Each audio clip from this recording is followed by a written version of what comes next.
ito yung kanilang chicken. So dito guys, nakikita nyo kung paano po siya iluto.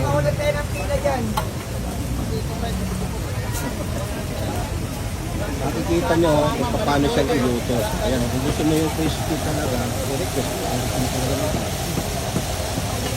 Pero may standard silang ano lang ito. Galing maulo. Sir, kasi kailangan mo nang lahat dito bago.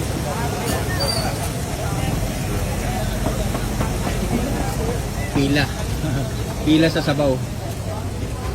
At only rice. So wag mahiyang kumuha ng rice ha, kasi ano po yan, only. Ang galing magluto ng ano no, ganyan kalaking kawa. Ay, siyempre sir, magaling din maghanap ng asawang nagluto. Pag magaling ka magluto, magaling ka rin makahanap ng asawa. Ayun.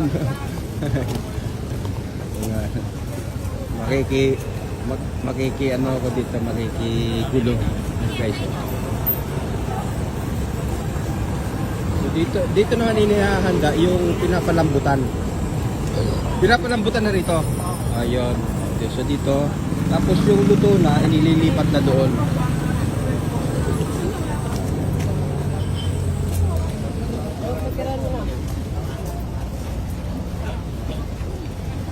Doon po yan, oh. Kapitan natin, oh. Dulo. Haba. Siguro may ano, 500 meters ang lawak. Ang laki nung kanyang, ano, kanyang...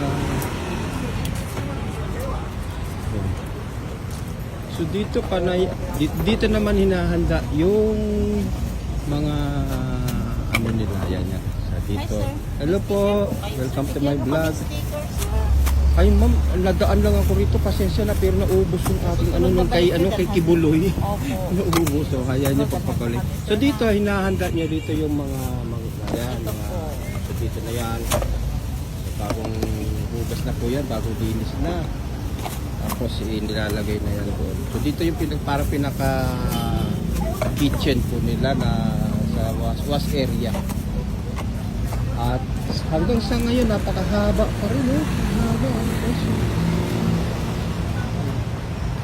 ang tao.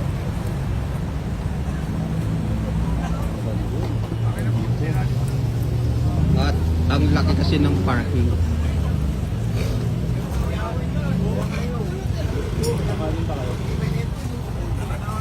Ayan. So dito parking sa mga motor. So safe yung ating ating motor dito, ating mga gamit.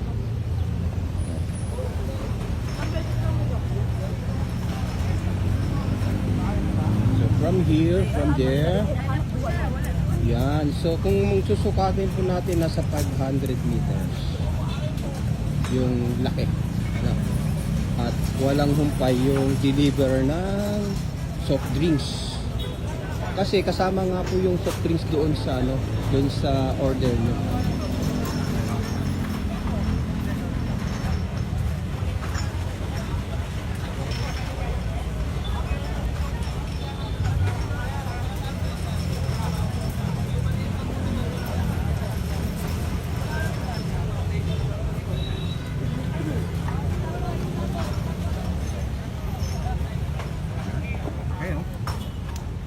Dito makikita natin yung parking. Bukod dito meron pa rin dito sa dulo. Ayan.